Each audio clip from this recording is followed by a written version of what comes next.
يصلون على النبي يا أيها الذين آمنوا صلوا عليه وسلموا تسليما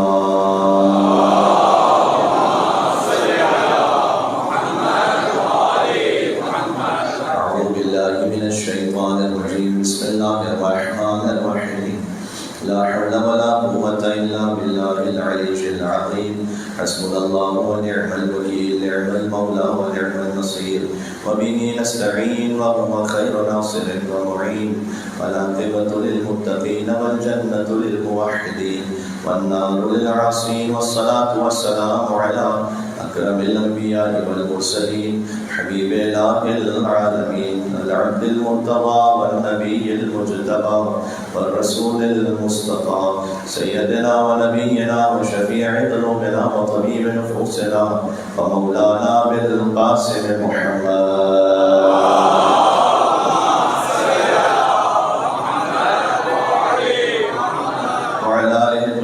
الطاهرين المعصومين المظلومين المنتجبين المنتخبين الميامين سيما بقية الله في الأرضين اللهم صل وسلم وزد وبارك على صاحب الدعوة النبوية والصولة الحيدرية والعصمة الفاطمية والحلم الحسنية والشجاعة الحسينية والعبادة السجادية والمآثر الباقرية والآثار الجعفرية والعلوم الكاظمية والحجة الرضمية والجود التقوية والنقامة النقوية والهيبة العسكرية والغيبة الإلهية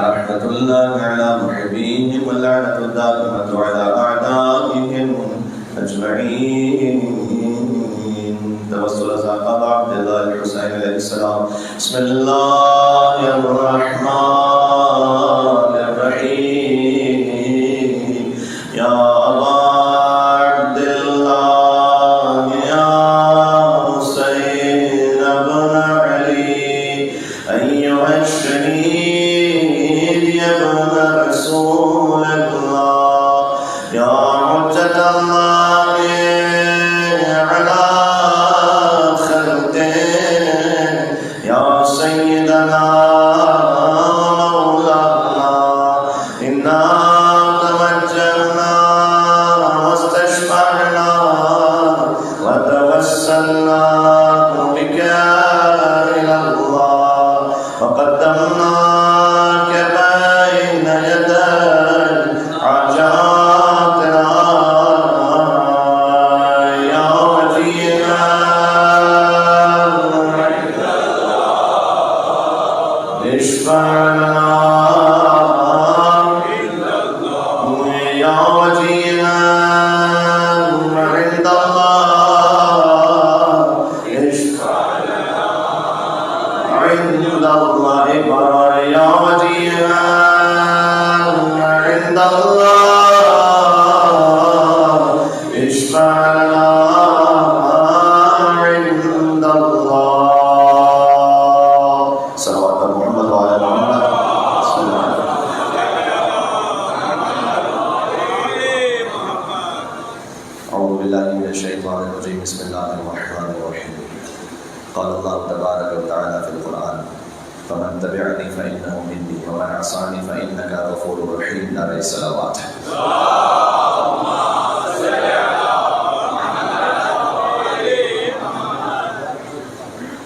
معمولاً فطرت انسانی یہ ہے کہ وہ غم سے گھبراتا ہے ہر انسان اس بات کا طالب ہے کہ غم اس سے دور رہے اور وہ خوشیوں کی طرف لپکتا ہے خوشیاں تلاش کرتا ہے خوشیاں نہ ہوں اس کی زندگی میں تو اسے ایجاد کرتا ہے جو غم ہوں اور غموں کو دور کرتا ہے یہ عجب غم امام حسین علیہ السلام ہے کہ قلب مومن اس غم کا انتظار کرتا ہے مومن کا قلب کہ جس میں بنص حدیث رسول حرارت امام حسین علیہ السلام کو قیامت تک کے لیے رکھا گیا ہے کہ وہ حرارت کبھی ٹھنڈی نہیں ہوگی تو چونکہ اس قلب میں وہ حرارت ہے تو ایک مومن کا قلب فطرت کے برخلاف غم امام حسین علیہ السلام کو اپنے سینے سے لگاتا ہے. یہ اس غم کی تاثیر ہے. امام حسین علیہ السلام، اگر میں بچوں کے لیے اور جوانوں کے لیے جو اس لیٹسٹ ٹیکنالوجی سے زیادہ واقف ہیں، کہ جب ہم کہیں جا رہے ہوتے ہیں اور راستے سے بھٹک نہ جائیں، اس کے لیے GPS یوز کرتے ہیں. مجلس امام حسین علیہ السلام اللہ تک پہنچنے کے راستے کا GPS ہے. سادہ سے مثالیں مل کے صلوات کیجیے گا محمد.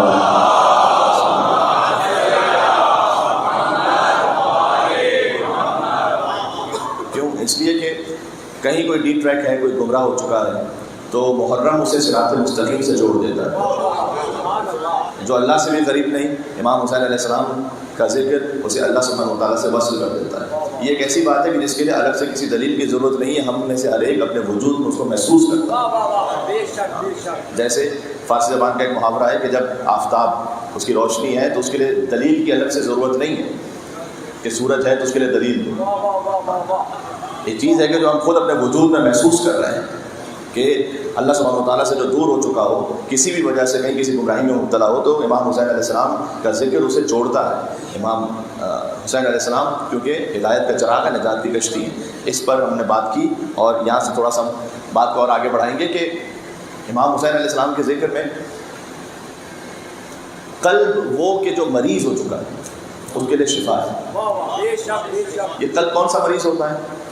دیکھیں، امام کی مجلس میں جسم کی بھی غذا ہوتی ہے اور روح اور قلب کی بھی غذا ہوتی ہے. یہ الگ بات ہے کہ کچھ لوگ پورا باغ کھا لیتے ہیں لیکن نیاز نہیں کھاتے ہیں.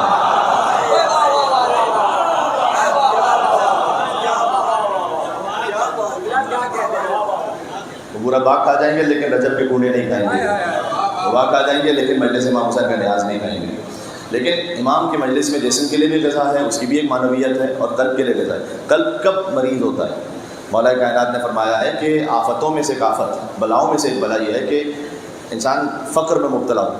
کبھی بھی پاورٹی کو فینٹیسائز نہیں کرنا چاہیے، اس کو سیلیبریٹ نہیں کرنا چاہیے. پاورٹی بہرحال ایک سخت مشکل ہے. امام نے فرمایا کہ بلاؤں اور آفتوں میں سے ایک آفت یہ ہے کہ کوئی غربت میں فقر میں مبتلا ہو. پھر امام نے کہا اس سے زیادہ بڑی مصیبت اور آفت یہ ہے کہ کسی کا بدن مریض ہو. یہ غربت سے بھی زیادہ بڑی مصیبت ہے. کتنے ہی دنیا میں لوگ ایسے ہیں کہ جو لاکھوں اور کروڑوں خرچ کرنے کو تیار ہوں گے کہ ان کا بدن صحیح و سالم ہو جائے. تو اس سے زیادہ بڑی مشکل یہ ہوتی ہے کہ اگر کوئی اس کا بدن مریض ہے تو غربت سے بھی بڑی آفت ہے. پھر امام نے کہا کہ اس سے زیادہ بڑی آفت یہ ہے کہ بدن مریض ہونے کے بجائے کسی کا قلب مریض ہو، وہ اس سے زیادہ سخت آفت ہے. اچھا، یہ قلب کون سا مریض ہوگا؟ پھر امام اسلام نے فرمایا کہ نعمتوں میں سے ایک نعمت یہ ہے کہ کسی کے پاس وسعت مال ہو. تو یہ ایک نعمت ہے اللہ کی، اس کا شکر بجا لانا چاہیے.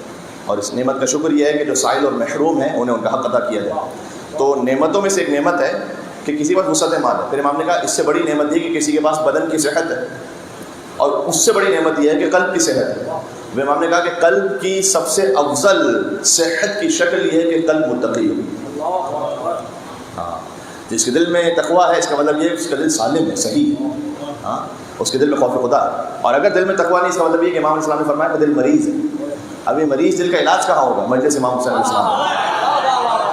سبحان اللہ. حضرت نوح علیہ السلام جب انہیں پتھر مارے جاتے تھے تو جب کشتی بنا رہے ہوتے تھے تو تبلیغ کے دوران انبیاء علیہ السلام نے بڑی زحمتیں اور اذیتیں برداشت کی تو ان کے جسم پہ زخم ہو جاتے تھے. تو اللہ تعالیٰ نے ایک فرشتہ متعین کیا تھا کہ جو نازل ہوتا تھا اور اپنے پروں کو حضرت نوح علیہ السلام کے جسم سے مس کرتا تھا تاکہ حضرت نوح علیہ السلام کو شفا مل جائے. اب دیکھیں کیا در ہے امام حسین علیہ السلام کا. اگر نبی ان کا بدن مریض ہو جائے تو فرشتہ آئے اپنے پروں کو مس کرے تاکہ نبی کا بدن صحت یاب ہو جائے. اور اگر فرشتے کے بار و بال چلے جائیں تو آئے امام حسین علیہ السلام کے گہوارے سے مس ہو تاکہ اسے بال و بال مل جائیں. یہ ہے امام حسین علیہ السلام کا در. سبحان اللہ. میں آپ سے امید رکھتا ہوں یہاں سے وہاں تک مل کر پرزور حسینی صلوات بھیجیں محمد.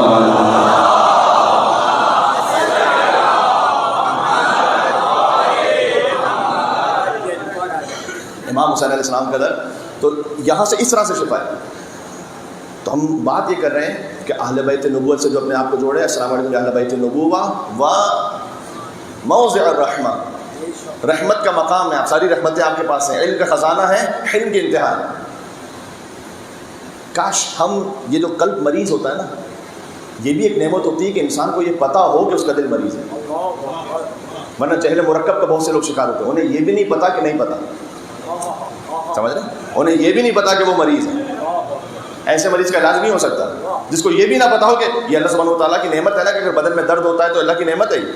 اس لیے کہ بدن کا جو درد ہے یہ اس بات کی طرف اشارہ کر رہا ہوتا ہے کہ کہیں جسم میں کوئی مشکل ہے، کوئی سسٹم صحیح نہیں ہے. اس طرح سے قلب جب مریض ہو تو پتہ بھی نہ چل سکے، یہ اس سے بڑی آفت ہے. تو پتہ کیسے چلتا ہے؟ پتہ اس طرح سے چلتا ہے. بعض احادیث کا مفہوم اس طرح سے، قرآن کی آیت بھی ہے. ایک مل کے صلوات بھیجیے گا محمد والے محمد. مجھے ٹشو چاہیے تھا. صلی اللہ علیہ محمد والے محمد. ٹھیک ہے. یہ پتہ اس طرح سے چلتا ہے کہ اگر ایک اس کی علامت بیان کی گئی کہ نماز کا وقت ہو گیا ہے. میں حدیث کو سادہ کر رہا ہوں تاکہ بچے بھی سمجھ سکیں. نماز کا وقت ہو گیا ہے.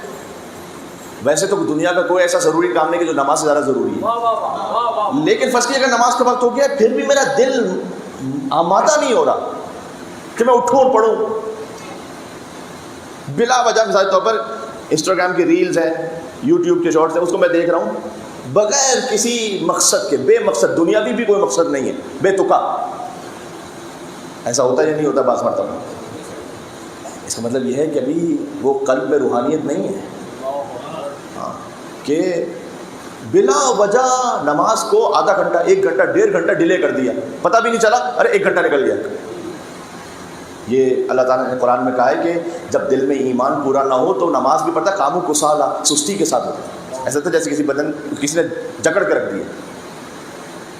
آیت اللہ اصفہانی کاشی وہ ایک جگہ سے گزر رہے تھے تو ایران میں ایک سسٹم ہوتا تھا کہ فاضلات جسے کہتے ہیں، مثال کے طور پر جو ویسٹیج ہوتا تھا وہ ایک جگہ نیچے تہہ خانے میں کنواں ہوتا تھا، اس میں جمع ہوتا تھا، اس کے بعد اس کو خالی کیا جاتا تھا.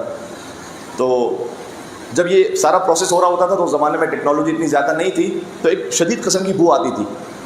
تو کبھی کبھار پوری گلی میں بو ہوتی تھی. تو ایک جگہ سے گزر رہے ہیں، آپ آسان لفظوں میں سمجھ لیں کہ اگر خدا نخواستہ کہیں سے گٹر ابل رہا ہو تو کتنی خطرناک بو ہوگی. تو وہ بڑے بوڑھے تھے، بزرگ تھے، تو اب وہ بڑی بو آ رہی ہے، ان کے کچھ اسٹوڈنٹس کے ساتھ چل رہے ہیں، بہت زیادہ بو آ رہی ہے، اسٹوڈنٹ چاہ رہے ہیں کہ جلدی سے نکل جائیں آگے. لیکن یہ کہ یہ چونکہ زیادہ جلدی نہیں تیز چل سکتے تو احترام میں ان کے ساتھ ساتھ بھی چل رہے ہیں، لیکن بڑی عجیب سی بے چینی ہو رہی ہے. تو انہوں نے محسوس کیا، تو جب کراس کر لیا انہوں نے تو انہوں نے کہا کہ یہ تم اتنا جلدی یہاں سے کیوں بھاگنا چاہ رہے تھے؟ کہا حضرت آپ نے محسوس نہیں کیا کتنی گندی بو آ رہی تھی آپ؟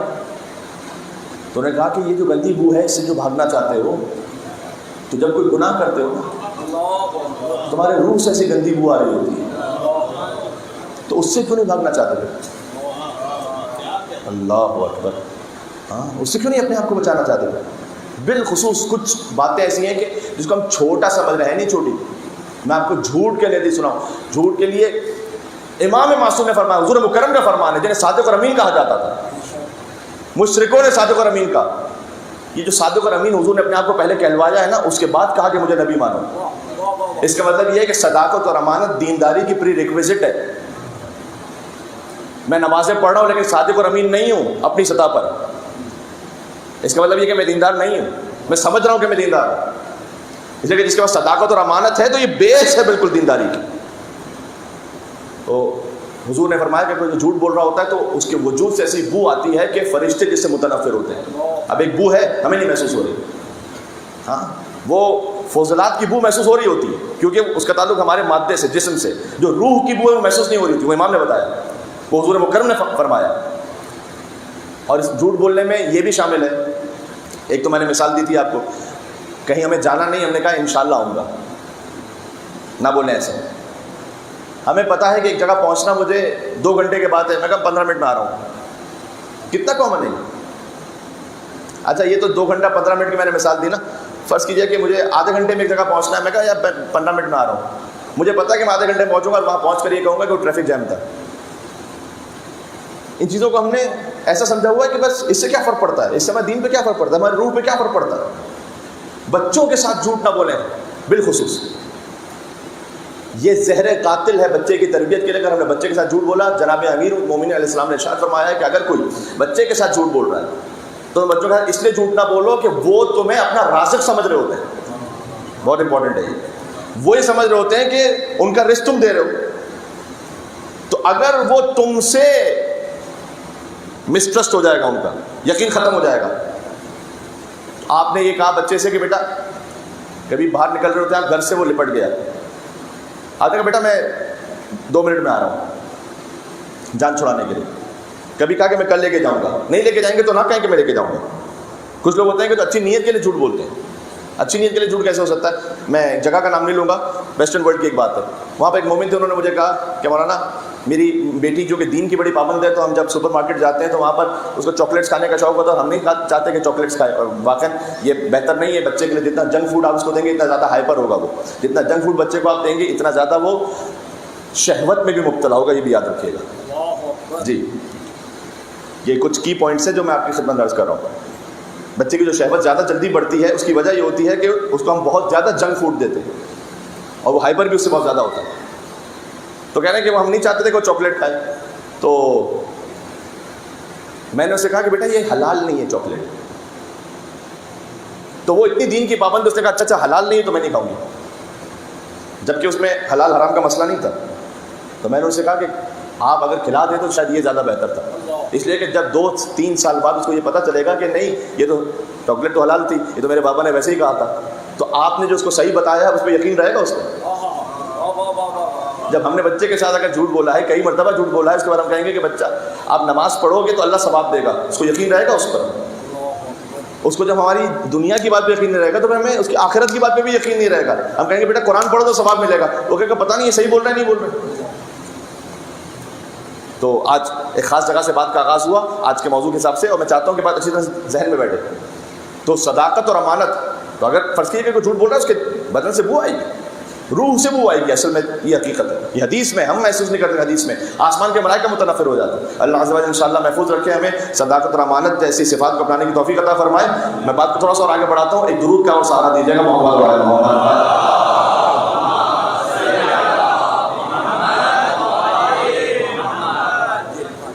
ہمیں سب کہا ہی گیا کہ یا ایھا الذین آمنوا اتقوا اللہ وکونوا مع الصادقین. اے ایمان والو تقوی اختیار کرو، سچوں کے ساتھ ہو جاؤ، سچوں کے ساتھ ہو جاؤ. قرآن کا حکم ہے سچوں کے ساتھ ہو جاؤ. اب مشکل یہ ہوئی ہے ہسٹری میں کہ ہمارے بعض بھائیوں نے کہا سبھی سچے ہیں. مسئلہ یہ ہوا ہے ہسٹری کے ساتھ کہ سچوں کے بارے میں بھی جھوٹ بولا گیا. یہ بات سمجھ میں آئی؟ سچوں کے بارے میں بھی جھوٹ بولا گیا. سارے سچے ہیں. سارے سچے کیسے ہیں میرے بھائی؟ ہاں، ایک دوسرے کے مقابل پر بھی ہیں، ایک دوسرے کے خلاف تلوار بھی اٹھاتے ہیں. ہسٹری میں جا کے دیکھیں تو ممبر سے تو کوٹ بھی نہیں کر سکتا، ایک دوسرے کو گالی بھی دے دیتے ہیں. ہسٹری میں تو ہے. ایک دوسرے کے خون کے پیاسے ہیں اور سارے سچے ہیں. یعنی یہ سارے جنت میں ہوں گے. تو یہ تو بڑی کنفیوژن ہے. مطلب اس جنت میں جانا تو ہمارے لیے تو بڑا پرابلم ہے. یہ کسی نے امیر المومنین سے کہا کہ اے مولا مجھے سمجھ میں نہیں آ رہا.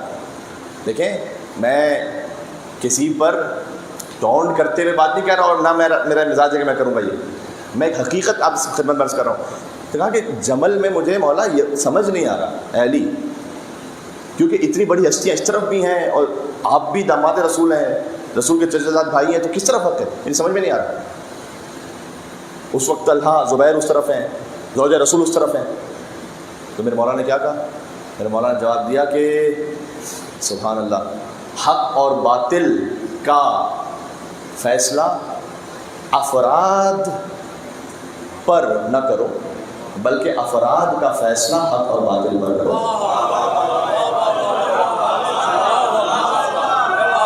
یہ اصول سمجھ میں آیا آپ کو؟ یہ ابن ابی العدید معتزلی نے کہا ہے کہ کلام عرب میں اس سے زیادہ فصیح و بلیغ جملہ نہیں کہا گیا. ایک جگہ پر اس طرح کی تعبیر ملتی ہے کہ افراد کی کسوٹی پر حق اور باطل کا فیصلہ نہیں کرو کہ اتنی بڑی بڑی ہستیاں وہاں پر ہیں تو یقیناً حق پر ہوں گی. نہ، پہلے دیکھو اعرف الحق تعرف اہلا، اعرف الباطل تعرف اہلا. پہلے دیکھو حق کہاں ہے پھر اہل حق سمجھ میں آئیں گے. پہلے دیکھو باطل کہاں ہے پھر اہل باطل سمجھ میں آئیں گے. یہ مولا نے اس کی سطح کے مطابق جواب دیا ہے. یہ بات ذہن میں رکھیے گا. یہ اصول تو صحیح ہے کہ افراد کی کسوٹی پر حق اور باطل کو نہیں فیصلہ کرو، حق اور باطل کو سمجھ کر افراد کا فیصلہ کرو. یہ اصول صحیح ہے. سوائے خود علی بن ابی طالب کے لیے، اس لیے کہ علی مع الحق والحق مع علی ہے. تو علی کی شخصیت سے حق کا فیصلہ ہوگا، کسی اور کی شخصیت سے نہیں ہو سکتا، لیکن مولا کائنات کی شخصیت سے ہوگا. اس لیے کہ حضور نے کہا کہ اللہم اجر الحق حیث ما دار، پروردگار حق کو اس طرف موڑ دے جس طرف علی مڑ جائے. یہ نہیں فرمایا کہ علی کو اس طرف موڑ دے جس طرف حق مڑ جائے، یہ فرمایا کہ حق کو اس طرف موڑ دے جس طرف علی مڑ جائے. اس لیے کہ علی امام الاولین والآخرین ہے، امام آگے ہوتا ہے، علی حق کے امام، حق علی کے پیچھے پیچھے. علی حق کا مرکز ہے، قطب عالم امکان ہے. علی مولا المومنین ہے، علی یاسب الدین ہے، علی نبی عظیم ہے، علی مبید الشرک والمشرکین، علی قاتل الناکثین والقاسطین والمارقین، ابو الیتامى والمساکین، باب حکمت رب العالمین، عمود الدین، اول العابدین، علی شبیہ ہارون ہے،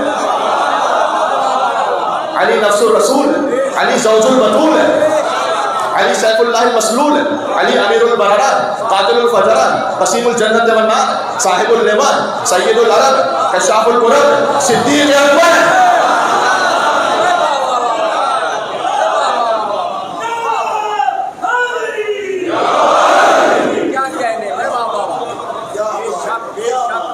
کشاف الکرب ہے، موضع عجب ہے، صدیق اکبر ہے، فاروق اعظم ہے.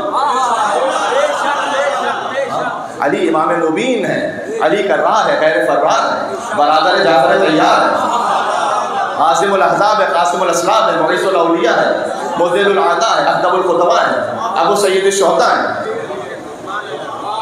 امام الائمۃ والاتقیاء ہے، سید العرب ہے، موضع العجب ہے، طالبی ہے، مکی ہے، مدنی ہے، ہاشمی ہے، عروۃ الوثقی ہے، مصباح الدجا ہے، لیث الورا ہے، ابن عبد المصطفیٰ ہے، ولی اللہ ہے، سر اللہ ہے، باب حکمت اللہ، لسان اللہ ہے، اور حب علی رحمت اللہ ہے، اور مجھ سے علی لعنت اللہ ہے.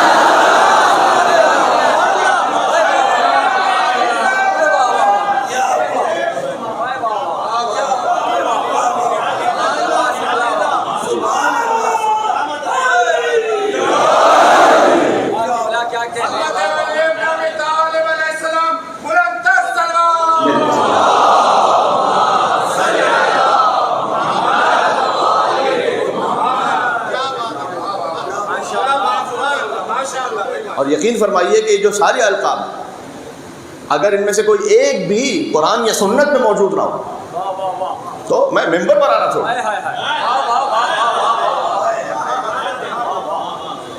ہمارے امام وہ نہیں ہے کہ جن کے لیے لقب تراشنے کی ضرورت ہے.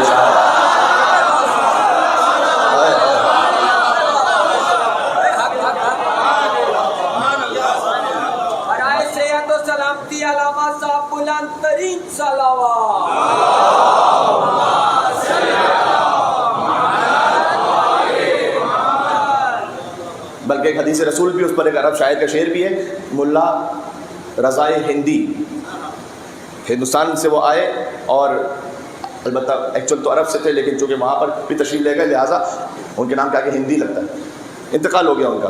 اور بڑے شعراء آفاق انہوں نے قصیدہ کہا امیر المومنین کے لیے، 54 اس کے بیت ہیں، اور خود عرب ورلڈ میں اور خود خاص طور پر حوض علمیہ کی دنیا میں، حوض علمیہ نجف اور حوض علمیہ قم میں اس قصیدے کا خاص مقام ہے. اس میں انہوں نے ایک شعر لکھا ہے عربی میں کہ افعال الخیر اذا انتشرت فی الناس فانت لها مصدر، کہ اے علی بن ابی طالب علیہ السلام، یہ دنیا میں بلکہ کائنات میں جتنا بھی فعل خیر، کچھ بھی اچھائی وہ پھیلی ہے، فانت لها مصدر، اس کا سورس آپ ہیں. اے علی بن ابی طالب،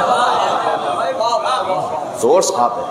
ان ذکر الخیر کنتم اول و اصل و فرع و معدن و مأوا. میں نے آپ سے کہا تھا زیارت جامع کبیرہ کو دیکھیے گا، یہ اسی کا جملہ ہے. اگر خیر کا ذکر کیا جائے تو خیر کا اول بھی آپ ہے، خیر کا معدن بھی آپ ہے، خیر کا مخزن بھی آپ ہے، خیر کا آخر بھی آپ ہے، خیر کی ابتدا بھی آپ ہے، خیر کی انتہا بھی آپ ہے. جہاں کہیں کوئی خیر ہے، ہاں جو خالص نیکی اور خیر ہے وہ یہاں سے، بلکہ مولا کائنات ہر کمال کا استعارہ بن گئے.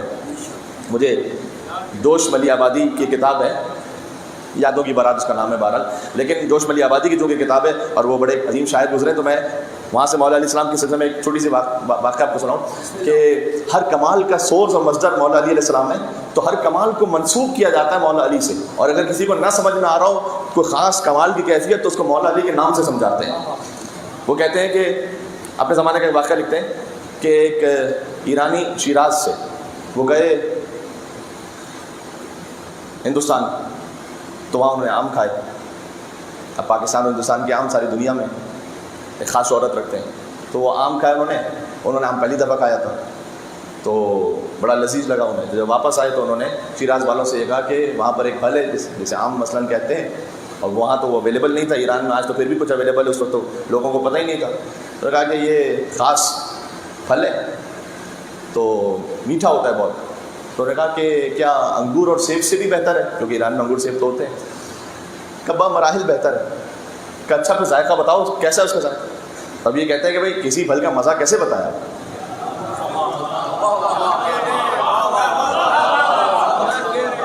کسی پھل کا مزہ آپ کیسے بتائیں کسی کو جس کے بعد میں اس نے نہ چکھا ہو، تو آپ کیسے بتائیں کہ یہ مزہ ہے.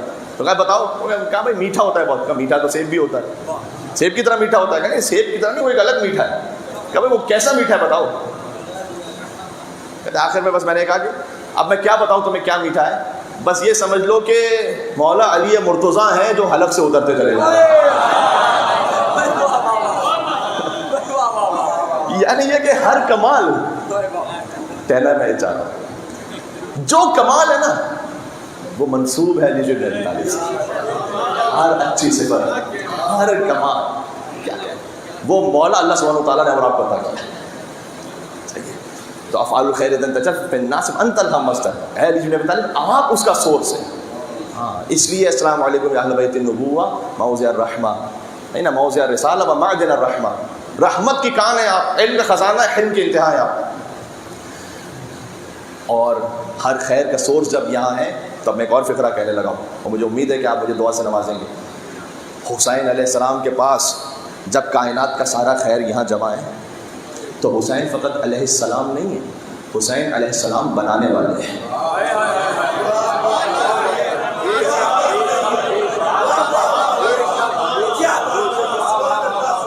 حسین فقط علیہ السلام نہیں ہے، حسین علیہ السلام بناتا ہے. اور کو علیہ السلام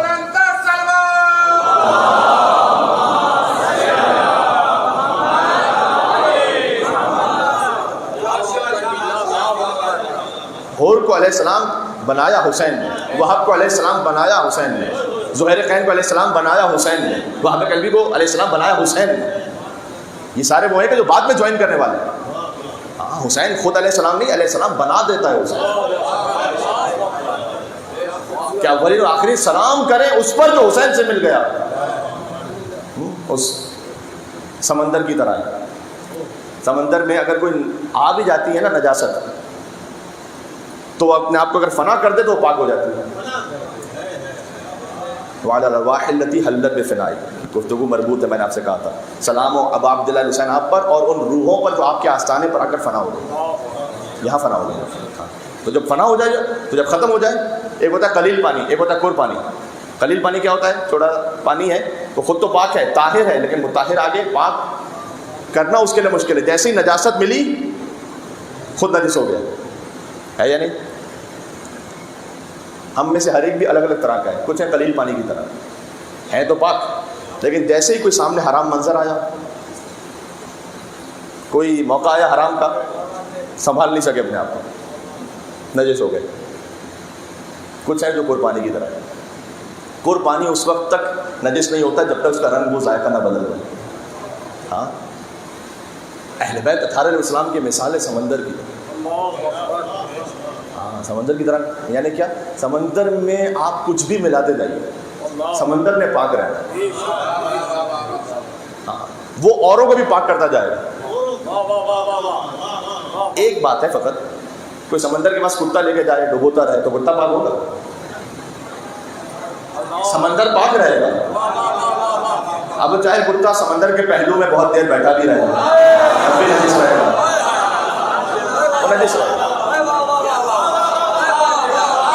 لیاقت نہیں ہے نا کہ پاک ہو سکے. ظرفیت اور لیاقت بھی تو ہو کہ پاک ہو، پھر وہ سمندر پاک کرے گا، تو وہ سمندر پھر پاک کرے گا. اس کا مطلب کیا ہوا؟ اس کا مطلب یہ ہے کہ ہم جڑنا چاہ رہے ہیں اس طاہر اور مطہر بحر بے قرار سے کہ اگر ہم لیاقت اور ظرفیت لے کے جائیں گے تو پاک ہو جائیں گے. میں بھی مصائب سے تھوڑا سا دور ہوں. حضرت میر انیس رحمۃ اللہ علیہ کہتے ہیں، حر علیہ السلام کا ذکر مجھے کرنا ہے، کہتے ہیں دوزخ سے جب آزاد کیا حر کو خدا نے. کیا مسئلہ دیکھا ہے، حسین نے آزاد کیا یعنی خدا نے آزاد کیا. دوزخ سے جب آزاد کیا حر کو خدا نے، کھلوا دیے فردوس کے در عقدہ کشا نے. عقدہ کشا جو امام حسین علیہ السلام جو مشکلات کا در کھولنے والے ہیں نا کہ وہ حل ہو جائیں، وہی جنت کا در کھولنے والے ہیں. دوزخ سے جب آزاد کیا حر کو خدا نے، کھلوا دیے فردوس کے در عقدہ کشا نے، زانوں پہ رکھا سر جو امام دو سرا نے.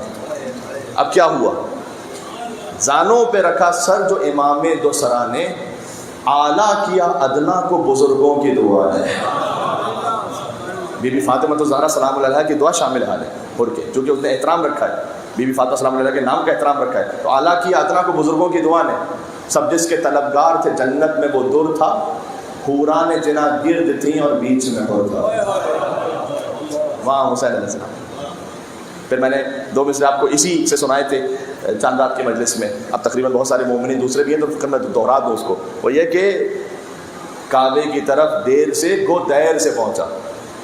دیر کہتے ہیں وہ عبادت خانہ جہاں خدا کے علاوہ کسی اور کی عبادت ہو رہی ہے، اس کو کہتے ہیں دیر.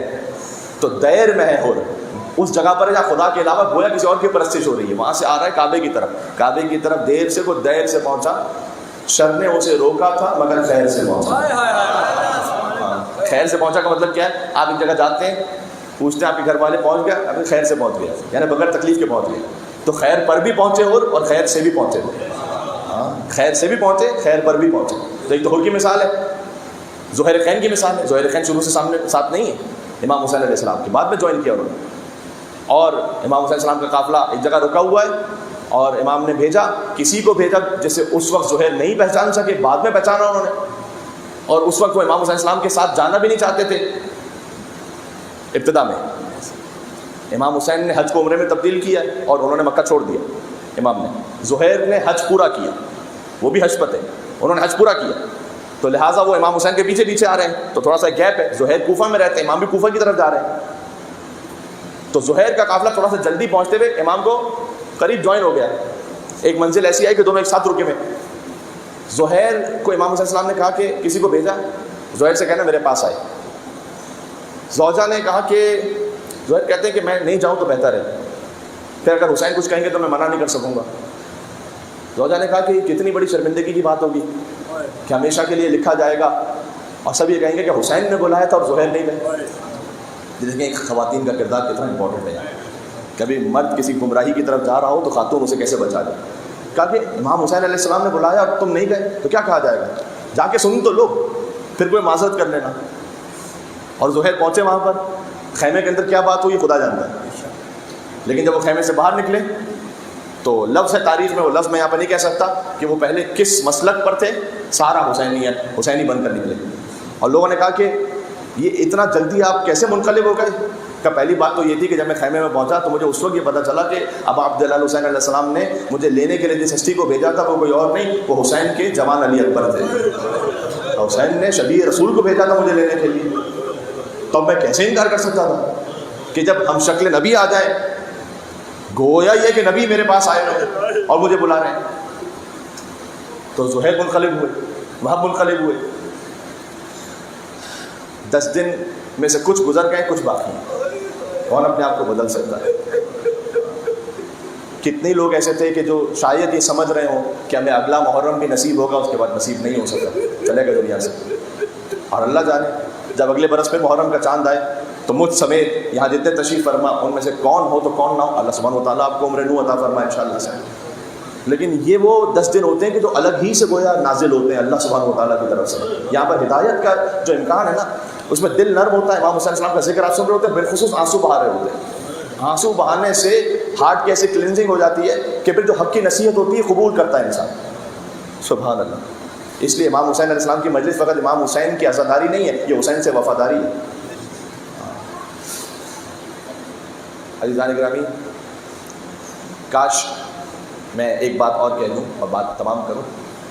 حسین ابن علی نے جو خطبہ بھی دیا ہے نا عاشور کے دن، اس نے فرمایا کہ دیکھو میں الگ سے کوئی بات بچوں کو سمجھانے کے لیے کہہ رہا ہوں تاکہ بات سمجھ سکیں بچے. ایک رینڈم گائے کو کھڑا ہو جائے اور آ کے کہے کہ میں ہوں، میں وہ نہیں ہوں، میں دیکھو تو صحیح کہ کس کا نواسا ہوں، کس کا بیٹا ہوں. ہاں،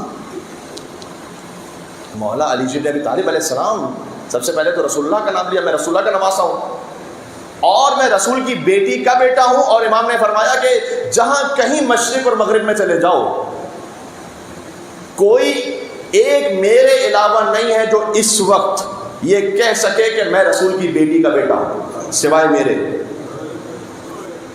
ہے کوئی؟ بتاؤ. کوئی نہیں ہے. اس لیے میں اس سلسلے سے مجھے ایک بات یاد آ رہی ہے. آپ کی طبیعت تو منقلب ہو گئی لیکن میں چاہ رہا ہوں کہ اس کو بھی مکمل کروں. جو میں نے آپ سے کہا تھا نا کہ حدیث منیت، حدیث رعیت اور حدیث منزلت، یہ 3 حدیثیں جو کتاب البخاری میں ہے مولا علی علیہ السلام کی فضیلت کی. ایک تو یہ کہ جب مولا علی نے بتوں کو توڑا تھا تو حضور نے کہا یا علی انت منی وانا منک، تم مجھ سے ہو میں تم سے ہوں. ایک یہ کہ کل علم اسے دوں گا جو کرار ہوگا، جو اللہ اس کے رسول سے محبت کرے گا اللہ اس کے رسول سے محبت کریں گے. اور جو تیسری حدیث ہے اس کا تعلق امام حسن سے بھی امام حسین سے بھی کہ حضور نے فرمایا یا علی انت منی بمنزلت ہارون من موسیٰ الا انہ لا نبی بعدی، اے علی تمہاری مثال مجھ سے ویسی ہے کہ جیسے ہارون کی مثال موسیٰ سے تھی، الا انہ لا نبی بعدی، بس میرے بعد کوئی نبی نہیں آنے والا. لہٰذا امام حسن کی ولادت پر بھی اور امام حسین کی ولادت پر بھی یہ حدیث موجود ہے کہ فرشتہ نازل ہوا آسمان سے اور اس نے نازل ہو کر یہ کہا کہ تو کہ علی آپ کی امت کے ہارون ہیں اور ہارون کے جو بڑے بیٹے تھے ان کا نام شبر تھا، تو آپ کی امت کے ہارون کے بڑے بیٹے کا نام ان کے نام پر رکھیں. اور شبر چونکہ عبرانی زبان کا لفظ ہے لہٰذا اس کا اردو ترجمہ ہوا، عربی ترجمہ ہوا حسن. لیکن حسن وہ نام ہے کہ جو اس سے پہلے کسی کا نہیں رکھا گیا، اور حسین بھی وہ نام ہے کہ حسین اس سے پہلے کسی کا نہیں رکھا گیا. سبحان اللہ. تو مولا علی علیہ السلام ہارون ہے، رسول اللہ موسیٰ کی طرح ہے، اور حسن اور حسین وہ شبیر و شبر جسے ہم کہتے ہیں، یا شبر اور شبیر دونوں تلفظ کیے جاتے ہیں. ایک بات میں کہنا چاہتا ہوں، اگر مولا علی ہارون علیہ السلام کی طرح ہے تو سورہ یونس کی آیت نمبر 87 جا کے دیکھیے گا. سورہ یونس کی آیت نمبر 87 یہ ہے کہ ہم نے بنی اسرائیل کے لیے موسیٰ اور ہارون کو حکم دیا کہ ان کے گھر بنائیں. وَاجْعَلُوا بُيُوتَكُمْ قِبْلَةً. میں بہت توجہ چاہتا ہوں، اس کے بعد میں مسائل پہ جا رہا ہوں، آپ سے دعا کا طالب ہوں. اور ہم نے موسیٰ اور ہارون کو حکم دیا کہ آپ کا گھر قبلہ ہوگا بنی اسرائیل کے لیے. علی ہے ہارون. بات سمجھ میں آ رہی ہے؟ جب ہارون علیہ السلام کا گھر تھا قبلہ بنی اسرائیل کے لیے، مجھے علی کے گھر کا تو نہیں معلوم لیکن علی کا سچا خانہ ضرور قبلہ ہے عالمین کے لیے. اور یہ وہ قبلہ ہے کہ جس قبلے کو بچایا حسین ابن علی نے، علی کے بیٹے نے، وہاں سے ہجرت کر کے بچایا. حسین نے کعبے کی حرمت کی خاطر چھوڑا کعبہ، پہنچے کربلا معلیٰ. 2 محرم کو کربلا پہنچے، فوجیں آنا شروع ہوئیں. امام حسین علیہ السلام کے خیام جو کہ فرات کے قریب تھے اسے ہٹا دیا گیا. امام نہیں چاہتے تھے کہ پانی پر جنگ ہو. آپ امام حسین علیہ السلام کے اقدامات کو دیکھیں تو آخر وقت تک امام حسین علیہ السلام خود سے جنگ کرنے کو اوائڈ کرتے رہے اور امام حسین علیہ السلام نے جنگ نہیں کی خود سے. عاشور کا دن آیا، حملہ اولا ہوا. حملہ اولا کا مطلب ہے کہ وہاں سے تیر چلنا شروع ہوئے اور امام حسین علیہ السلام کے تقریباً 50 کے قریب جانثار ساتھی وہ شہید ہو گئے، پہلے ہی حملے میں شہید ہو گئے. اس کے بعد 72 کا عدد وہ تو اس لیے کہا جاتا ہے کہ ایک کے بعد ایک جو شہداء گئے، اس سے پہلے 50 کے قریب اور شہید ہو چکے. لیکن اس دوران ایک واقعہ پیش آیا، اور واقعہ پیش آیا کہ یزید کے لشکر سے ایک شخص نے چلنا شروع کیا حسین کی طرف. یہ وہ ہے کہ جس نے چند لمحوں میں پوری تاریخ بدل دی. یہ وہ ہے کہ جو السلام علیکم یا اولیاء اللہ و احباء، السلام علیکم یا اصفیاء اللہ و ابداء، السلام علیکم یا انصار دین اللہ، السلام علیکم یا انصار رسول اللہ، السلام علیکم یا انصار امیر المومنین، السلام علیکم یا انصار فاطمہ الزہرا سیدۃ النساء العالمین کے فکروں میں یہ وہ ہے کہ بڑے سے بڑے عالم آیت اللہ محسن حکیم کے لیے کہا جاتا ہے یہ کہ وہ جب جاتے تھے حضرت حر علیہ السلام کے روضے پر تو ان سے کہتے تھے کہ اے حر، آپ سید نہیں تھے، میں سید ہوں. آپ کیونکہ حر علیہ السلام کوئی فقیہ ہی تو نہیں تھے نا مشہور، لیکن آیت اللہ محسن حکیم فقیہ تھے. کہ میں بزرگ بھی ہوں، آپ 40 برس کے سن کے تھے، میں بزرگ ہوں. یہ سب ہونے کے بعد بھی میں ایک ادنا سے انسان کی طرح سر جھکا کر آپ کی زری کے سامنے کھڑے ہو کر آپ کی زیارت پڑھ رہا ہوں، اس لیے کہ آپ نے اپنا نفس قربان کیا ہے. آپ نے اپنا نفس قربان کیا ہے، آسان نہیں ہے. جو کل میں کہہ رہا تھا لاکھوں برس شیطان سجدہ کرتا رہا لیکن نفس نہیں مارا تھا. آپ نے اپنا نفس مارا، نفس ختم کیا، ایگو ختم. میں غلطی پر تھا، غلطی معافی مانگوں گا جا کے، لیکن اس کے لیے قربانی دی پڑی. امام حسین کا راستہ جب روکا تھا نا ہور نے، تو امام نے ایک جملہ کہا تھا ثقلت کا امو کو یاد ہے، اے ہور تیری ماں تیرے غم میں بیٹھے، تیری یہ جرأت کہ تو نے حسین کا راستہ روکا. اب یہ جو کہنا ہے جملہ، یہ ایک طرح سے مثلا بد دعا سمجھی جاتی ہے کہ تیری ماں تیرے غم میں بیٹھے، یعنی کہ تجھے موت آ جائے تیری ماں تیرے غم میں بیٹھے. یہ حسین کیوں کہیں گے؟ حسین رحمۃ اللہ عالمین کے نماز سے کسی کو بد دعا کیوں دیں گے؟ امام حسین نے بد دعا نہیں دی. امام حسین جانتے تھے کہ جب میں اسے اس کی ماں یاد دلاؤں گا تو اسے میری ماں فاطمہ یاد دلائے. امام جانتے کہ اس کی ہدایت کا راستہ میری ماں کی محبت سے نکلتا ہے. سمجھ میں آ رہا ہے بی بی فاطمہ زہرا کی محبت کیا ہے؟ اس کی ہدایت کا راستہ یہ ہے کہ اس کے دل میں وہ جو محبت زہرا ہے نا وہ بیدار ہو جائے. ہوٹ نے فوراً پیچھے ہٹ کے کہا کہ اگر عرب میں مجھ سے کسی نے جملہ کہا تھا تو میں پلٹ کر ویسے ہی جواب دیتا، لیکن میں جانتا ہوں کہ آپ کی ماں سیدۃ النساء العالمین ہے، میں پلٹ کر یہ جواب نہیں دوں گا. سبحان اللہ. یہ احترام فاطمہ تھا کہ جو خود کو بچا گیا. اس کے بعد خود چلے. یہ ساری وہ باتیں تھیں کہ میں فقط مصائب میں نہیں پڑھ رہا تھا، یہ تھوڑا سا بیداری کے لیے بھی پڑھ رہا تھا. انسان تزکیہ نفس کی ایک منزل پر آئے. کون سا انسان ایسا جس نے خطا نہیں ہے، گناہ نہیں ہے؟ آئے حور کے صدقے میں، یا ابا عبداللہ حسین کیا میرے لیے بھی توبہ ہے؟ حضلی میں توبہ ہے. حور نے آ کے یہ پوچھا. اس سے پہلے چونکہ حور کی آنکھوں میں پٹی تھی تو اسے نظر نہیں آ رہا جب وہ چل رہا ہے حسین کی طرف. شرمندہ ہے نا. سکینہ کی التش کی صداؤں نے حور کو بدل دیا. شب عاشور اپنے خیمے کے باہر، میں نے عرض کیا یہ گریے کی بھی باتیں ہیں، یہ اپنے نفس کو پلٹنے کے لیے بھی، اصلاح کے لیے، اپنے اندر وجود پہ انقلاب آ جائے. ایک ایک لفظ اس میں نصیحت ہے. بے چین ہے. تو عمر سعد نے پوچھا یا لشکر یزید میں سے کسی نے پوچھا کہ کل جنگ ہے اس لیے اضطراب ہے؟ تم تو بڑے بہادر ہو. کہ نہیں، جنگ کی وجہ سے اضطراب نہیں ہے. یہ کون عامل الانصاف، یہ لفظ اس کا. کیا یہ ٹھیک ہے کہ ہمارے تو گھوڑے بھی پانی پیے؟ کیا یہ ٹھیک ہے کہ ہمارے گھوڑے پانی پیتے رہے اور حسین کے اطفال 3 دن کے بھوکے پیاسے رہے؟ اس کا مطلب یہ ہے کہ بظاہر العطش کی صدائیں وہ ہوٹ نے سنی ہوں گی. یہ امام حسین کی پیاس نے کتنوں کو بدل دی. اس لیے آپ سے میں گزارش کر رہا ہوں جب بھی پانی پئیں. دیکھیں اللہ تعالیٰ نے امام حسین کا ذکر اتنا آسان رکھا ہے نا. کوئی مجلس نہیں ہو رہی، کوئی اربعین میں آپ نہیں جا پا رہے، زیارت میں نہیں جا پا رہے، کہیں توفیق نصیب نہیں ہو رہی، پانی تو پئیں گے یا نہیں پئیں گے؟ پانی کو دیکھ کر کہیں صلی اللہ علیہ وسلم. امام معصوم کا وعدہ ہے کہ جو پانی پیتے وہ حسین کی پیاس کو یاد کرے، حسین پر صلوات بھیجے، حسین کے قاتلوں پر لعنت بھیجے. اللہ 1,00,000 درجات بڑھا دیتا ہے، 1,00,000 گناہ معاف فرمائے گا، 1,00,000 نیکی عطا فرمائے گا. یہ حدیث ہے امام. تو اور کی آنکھوں میں پٹی ہے تو اس نے کہا چل رہا ہے وہ اب بیٹے کے ساتھ ساتھ عاشور کا دن ہے. بیٹے نے اچانک کہا اللہ اکبر. کہا بیٹا یہ تکبیر کیوں کہی ہے تم نے اس وقت؟ کہ بابا وہ شبیہ رسول علی اکبر ہے نا حسین کے بیٹے، وہ آ رہے ہیں آہستہ آہستہ آگے، وہ ایسا لگ رہا ہے ہمیں لینے کے لیے آ رہے ہیں. پھر بیٹے نے کہا اللہ اکبر. کہا بیٹا یہ پھر کیوں تکبیر کہی؟ کہ بابا وہ علمدار حسین، ابوالفضل عباس علیہ السلام بھی آگے بڑھ رہے ہیں. پھر بیٹے نے کہا اللہ اکبر اللہ اکبر اللہ اکبر. کہ بابا وہ خود فاطمہ زہرا کا لال حسین خود آ رہے بابا.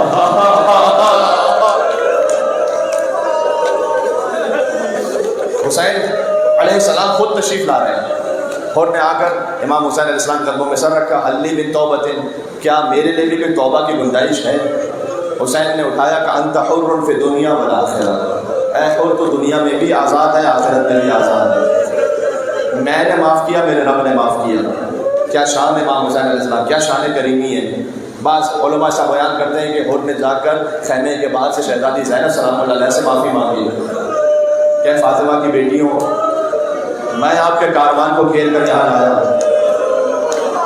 جب پانی بند ہوا آپ کے بچوں پر تو میں پانی بند کرنے والوں میں سے تھا، لیکن میں شرمندہ ہوں۔ تو علماء یہ بیان فرماتے ہیں کہ اون و محمد تشریف لائے اور فرمایا کہ ہماری والدہ نے آپ کو سلام کہا۔ یا اللہ،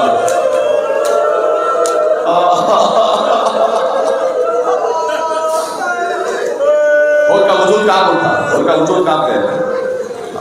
اس کے بعد معافی مانگنے کے بعد میں نے ایک بزرگ عالم سے یہ بھی جملہ سنا کہ امام حسین علیہ السلام نے یہ بھی فرمایا کہ حر حسین بن کے شرمندہ ہے کہ جب کل دشمن بن کر آئے تھے تو تمہارے گھوڑوں کو بھی پانی پلایا تھا، آج دوست بن کر آئے ہو لیکن حسین کے پاس ایک قطرہ آپ نہیں ہے کہ تمہاری کوئی خدمت کر سکے۔ کہ مولا میں تو فقط آیا ہوں اس لیے کہ بس مجھے گناہوں کا کفارہ ہو جائے، میرا بیٹا اسے اجازت دیں آپ جائے وہ مقتل کی جانب۔ امام حسین علیہ السلام سے اجازت ملی، ان کے بیٹے کا نام علی ہے، وہ گیا مقتل کی طرف اور جیسے ہی زمین کربلا پر جنگ کرنے کے بعد وہ گرا تو وہ کہتا ہے میں نے جتنا جلد ہو سکتا تھا اپنے گھوڑے کو سنبھالا اور ان کے فوراً میں جانا چاہتا تھا اپنے بیٹے کے لاشے پر کہ حسین نے مجھے روک دیا، کہاں ہیں رونے والے؟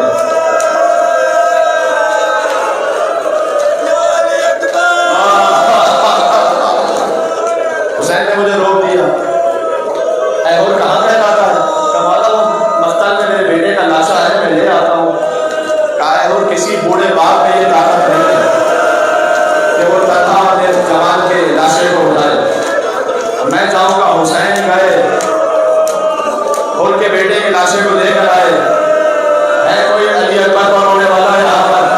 کہ حسین کے جوان علی اکبر نے سزا دی، حسین کی آنکھوں میں نور چلا گیا تھا، حسین اٹھے پھر گرے پھر آگے بڑھے، کبھی دائیں جھکے کبھی بائیں جھکے، کہتے تھے وہ جو نہیں آپ نہیں یا اے میرے رب مجھے آواز دے، میرے باپ کو کچھ نظر نہیں آ رہا بیٹا۔ حسین فکر اور کہنے مجھے جزاک اللہ، اولاد کی آوازوں پر رحمت نازل فرمائے، کوئی غم نہ تھا فرمائے سے حسین کے اللہ حسین کے بچوں کے صدقے میں آپ کے بچوں کو سلامت رکھے، حسین کی گودی اجڑ گئی۔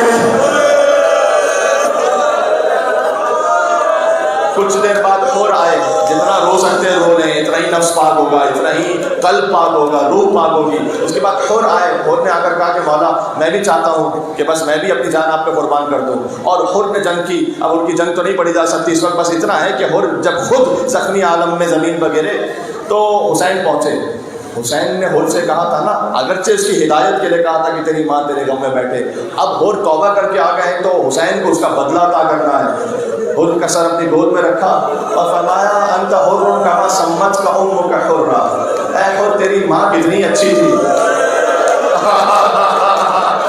کہ جس نے تیرا نام حر رکھا، تو دنیا میں بھی میرا بھائی ہے اور آخرت میں بھی میرا بھائی ہے۔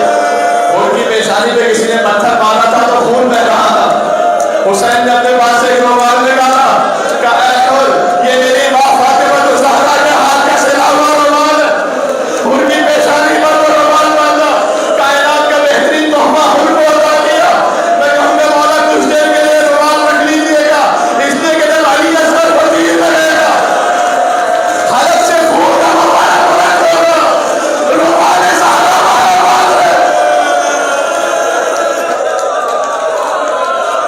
جزاک اللہ۔ جو آنکھیں اشبار ہے بی بی فاطمہ الزہرا اجر عطا فرمائے۔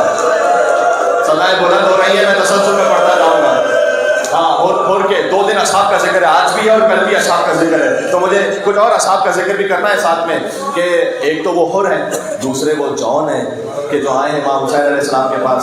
ابو ذر کے غلام تھے، ابو ذر کی وفات کے بعد امام حسین نے اپنے پاس رکھ لیا تھا۔ اب وہ آ کے امام حسین نے کہا کہ جون ہم غلاموں کو مشکل وقت کے لیے نہیں رکھا کرتے، جاؤ ہم نے آزاد کیا۔ جون نے کہا مولا ابھی تو وفات کا موقع ہے مولا۔ سبحان اللہ۔ امام نے کہا کہ نہیں، بس جتنا تم تھے تمہاری قربانی قبول ہے، جاؤ۔ کہا مولا مجھے ایسا لگ رہا ہے کہ میرا خون بڑا کمتر ہے، آپ تو فاطمہ زہرا کے بچے ہیں، میرا خون تو اس قابل نہیں ہے. امام نے کہا اے جان میرے نانا نے تفریق ختم کر دی تھی, کسی گورے کو کالے پر, کسی کالے کو گورے پر, کیا در سے حسینیت ہے, خدا کی قسم سبحان اللہ, کا کوئی فرق نہیں ہے. جاؤ اب تم جانا چاہتے ہو, اتنا اشتیاق ہے تو تم جاؤ. اور اس کے بعد جان بھی گئے اور بے پناہ جنگ کی, اور پھر امام حسین علیہ السلام جان کے پاس بھی پہنچے. ہاں جان کا سر گود میں رکھا اور جان نے پھر سر زمین پر رکھا اور پھر حسین نے سر گود میں رکھا. جان کہتے ہیں کہ مولا یہ فرزند فاطمہ زہرا کی گود ہے, میں ایک حبشی غلام ہوں مولا, میں کہاں اس قابل ہوں مولا. اب ہے یہاں پر یا حسین کرنے کی, کیا کرنے کی کیفیت بھی اور دعا کا موقع بھی.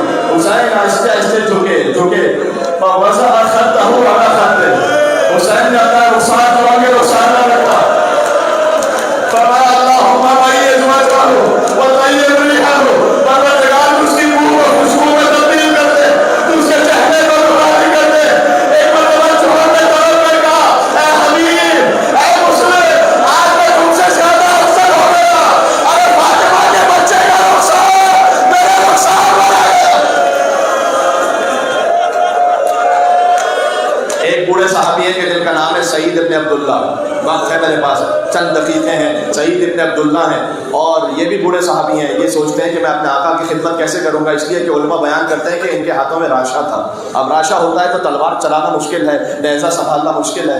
جب امام حسین ظہر کا وقت ہوا اور امام نے امامت فرمانا شروع کی تو سعید نے آگے کہا کہ مولانا میں تلوار تو تیر تو نہیں چلا سکتا, لیکن میں اتنا جانتا ہوں کہ یہ سینے کی جو بوڑھی پسلیاں ہیں یہ آپ کی طرف آنے والے تیروں کو روک لیں گے. مولانا مجھے اجازت دیں میں آپ کے سامنے کھڑا ہو جاؤں کہ کوئی تیر آپ تک نہ پہنچ رہ پائے. یہ میری تقریر کے آخری فقرات ہیں. بس وہاں سے تیر برس رہے تھے. اب سعید کبھی دائیں جانے جھک کر تیروں کو روکیں, کبھی بائیں جانے جھک کر تیروں کو روکیں, اور ایک ہی دعا کرتے رہتے تھے کہ پروردگار مجھے اس وقت تک زندگی عطا کر جب تک میرے مولا کی نماز نہ ختم ہو جائے. وہاں حسین نے کہا السلام علیکم ورحمۃ اللہ, اور یہاں سعید نے کہا السلام علیکم یا ابا عبداللہ. مقاتل میں اس طرح سے کہ 17 تیر سعید کے جسم پر پیوست تھے. فرمایا